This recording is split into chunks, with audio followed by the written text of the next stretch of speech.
ભુજ સ્વામિનારાયણ મંદિરના આ સંત તમે અત્યારે જુઓ છો એ આખા સંપ્રદાયમાં જે લોકો પોતાના ભાલમાં તિલક કરે છે અને એમાં જે ઉર્ધ્વ રેખા તમને દેખાય છે એ વારા અત્યારે ભુજ મંદિરના આ સંતો અહીંયા પોતાના હાથે બનાવે છે.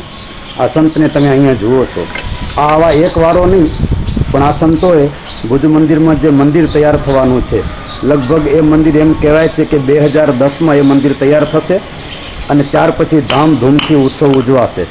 અને એ ઉત્સવમાં આ સંતે એવો સંકલ્પ કર્યો છે કે મારા આ ઉત્સવમાં મારે જે કંઈ આ ઉત્સવમાં ભાગ લેવો છે એ ઉત્સવના નિમિત્તે હું સત્સંગીઓને સંતોને આ મારા હાથની કળાથી હું મારા ભગવાનને રાજી કરું. આવી રીતનો એક વારાનો સંકલ્પ નહીં, પણ એને એમ સંકલ્પ કર્યો છે કે હું 50,000 આવા વારાઓ બનાવી અને સંપ્રદાયના સંતોને સત્સંગીઓને હું આપીશ. અને આ વારો બનાવો એ કોઈ સામાન્ય છોકરાની રમત નથી. કદાચ મશીનરીથી બનાવીએ તો વારા કદાચ તત્કાળ બની જાય, પણ આ સંતો એ પોતાની હાથ કસબથી વારો બનાવી અને એક એક વ્યક્તિને એ વારો પોતાના હાથે, મોટા સંતોના હાથે અને વ્યક્તિઓના હાથે પણ એ આપતા હોય છે.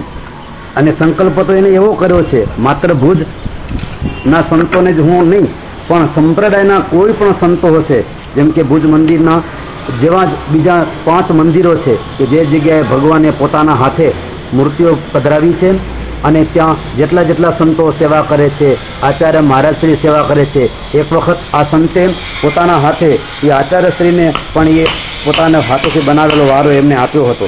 આવી અદભુત કળા આ એક સંતમાં નહીં, પણ અનેક સંતોમાં છે. અને ઉત્સવના નિમિત્તે એ લોકો પોતપોતાની રીતે અલગ અલગ સંકલ્પો કર્યા છે. અસ્તુ ફરી બીજી